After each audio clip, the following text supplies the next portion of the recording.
High বন্ধুরা, সবাই কেমন আছো? আশা করি সবাই খুব ভালো আছো। আমিও একটা ব্লগ ভিডিও নিয়ে তোমাদের সাথে চলে এলাম। তো সকাল সকাল আমি উঠে পড়েছি। উঠে পড়ে এখন মনে হলো ছেলে বলছে খিদে পেয়েছে, তো তার জন্য আমি খাবার বানানোর জন্য এখানে গোলা রুটি করব। তার জন্য আমি এখানে নিয়ে নিয়েছি আটা, নুন, চিনি, দুধ ও কাজু বাটা দিয়ে ভালো করে পেস্ট করে নিয়েছি। নিয়ে এবার ওর জন্য আমি এখানে গোলা রুটি বানাচ্ছি। কেউ বলে জল রুটি, কেউ বলে আবার গোলা রুটি।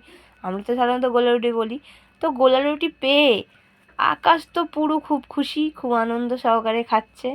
তো এটা পেলে ও আর কিছু চায় না। আর এখানে তোমার দাদা তো ওই সব খাবে না, ওই জন্য ওর শশা কুচিয়ে, পেঁয়াজ কুচিয়ে, চানাচুর দিয়ে, টমেটো দিয়ে মুড়ির চাট করে দিয়েছি। এখানে ওর টিফিনও আমি গুছিয়ে দিয়েছি, আলু ভাজা ও পরোটা।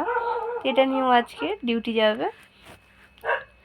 তো এখানে দেখো চান করে নিয়েছি আমি, চানও হয়ে গেছে আমার। এখানে ঠাকুরের এবারে আমি পুজোটা দিয়ে দেব। তো ঠাকুরের পুজোটা দেওয়ার জন্য আমি সব কিছু আগে থাকতে জোগাড় করে নিয়েছিলাম। তো অলরেডি আমি আর টাইম না ওয়েস্ট করে আমি পুজোটা কমপ্লিট করে নিয়েছি এখানে। তো ব্লগটি ভালো লাগলে ফলো করতে ভুলবে না। টাটা।